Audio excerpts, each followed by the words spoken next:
kullu ummati yadkhulunal jannah.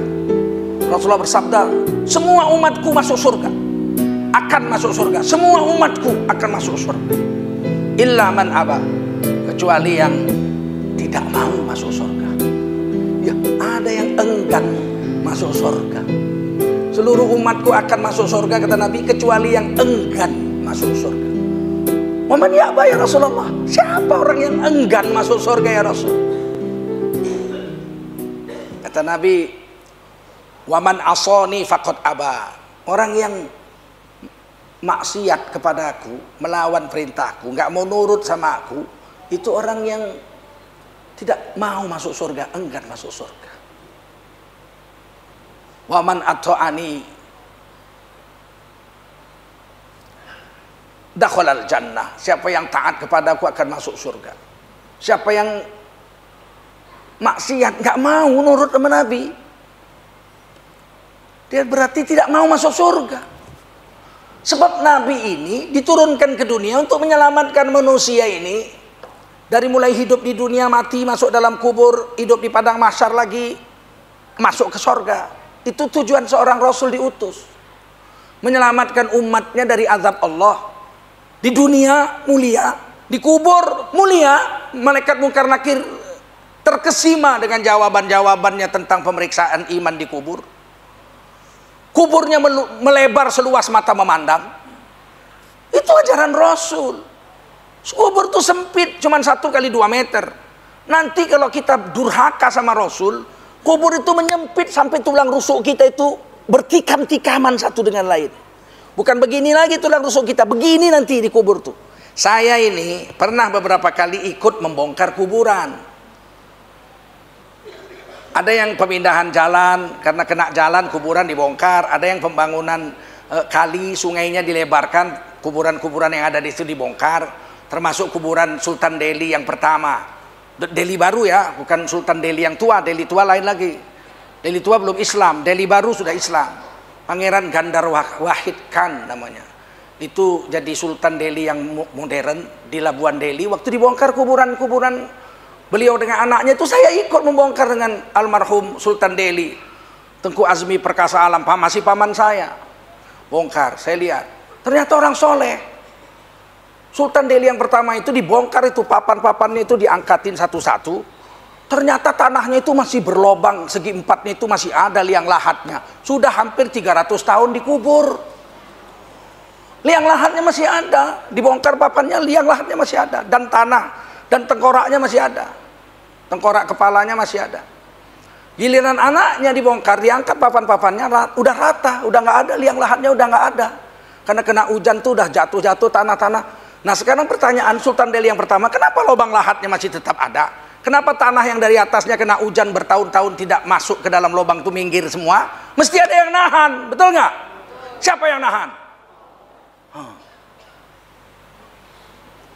Satu orang wanita dibongkar di Jalan Serdang, namanya sekarang Jalan Haji Muhammad Yamin SH di Medan. Tempat saya mengajar tuh Masjid Juang 45. Lama saya mengajar situ, ada 8 tahun mungkin sebelum pindah Jakarta. Saya ngajar situ. Ada kuburan-kuburan dibongkar karena itu Jalan Muhammad Yamin dilebarkan, Jalan Serdang itu dilebarkan. Ternyata ada satu kuburan seorang gadis yang sudah dikubur mungkin 27 tahun, tidak busuk sama sekali. Masih awet gitu, senyum mati. Saudara-saudaranya masih hidup, dipanggil. Wah ini adik kami, Masya Allah. Dibuatkan kuburan baru tidak busuk. Ditanya kenapa saudara kamu tidak busuk jenazahnya? Apa kelebihannya perempuan ini, gadis ini? Saudara ini matinya masih gadis, saudara kami ini katanya. Kelebihannya kami lihat biasa-biasa aja. Kami semua sholat, baca Quran, biasa-biasa saja. Mana mungkin biasa badannya nggak busuk dimakan tanah. Apa kata saudara-saudaranya? Kami tidak pernah keluar rumah. Kami itu gadis pingitan. Kami itu dikurung dalam rumah saja. Paling main-main di halaman rumah belakang yang dipagar. Jadi kami nggak pernah lihat laki-laki. Laki-laki juga nggak pernah lihat kami. Nah, ini aja udah nggak mungkin bisa dilakukan sekarang. Dicoba. Siapa? Ibu mau dipingit?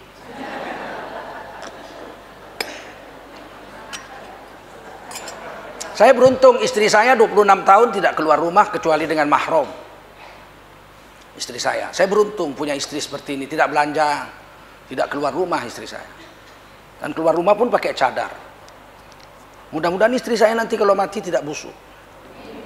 Wanita ini tidak busuk, bayangkan. Kami dulu di Medan, sampai tahun 60-an, tidak boleh laki-laki perempuan yang bukan mahram jalan dekat-dekatan. Jangankan naik sepeda goncengan, wow, geger sekampung. Langsung dikawinkan besoknya.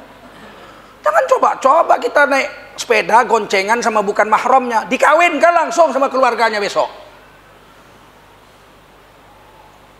Jangan main-main. Jalan dekat-dekatan aja langsung disidang sama keluarga. Kamu kemarin jalan dekat anak si Sulaiman. Apa hubungan kau dengan anak Sulaiman? Disidang anak gadis itu. Nggak ada, Umi. Saya lewat nggak tahu, saya dia dekat situ nggak lihat saya. Itu sudah geger satu keluarga.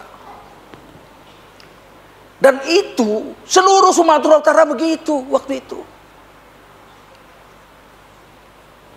Jangan main-main. Kenapa sih kita harus nurut dengan ajaran Islam seperti itu? Karena kalau kita nggak nurut, kita enggan masuk surga. Enggan masuk surga. Disuruh tutup aurat, dia nggak mau tutup aurat. Suruh pakai kerudung, pakai jilbab, pakai cadar, nggak mau. Berarti bukan karena nggak mau pakai cadar dia. Kata Nabi, dia enggan masuk surga. Disuruh sholat 5 waktu, dia nggak mau. Sibuk saya cari makan. Dia bukan nggak mau sholat. Sebenarnya dia nggak mau masuk surga, enggan masuk surga.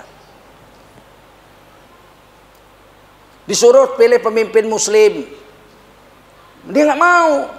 Itu urusan gua, jangan diatur-atur. Sebetulnya dia bukan nggak mau milih pemimpin Islam, dia itu enggan masuk surga, nggak mau masuk surga dia.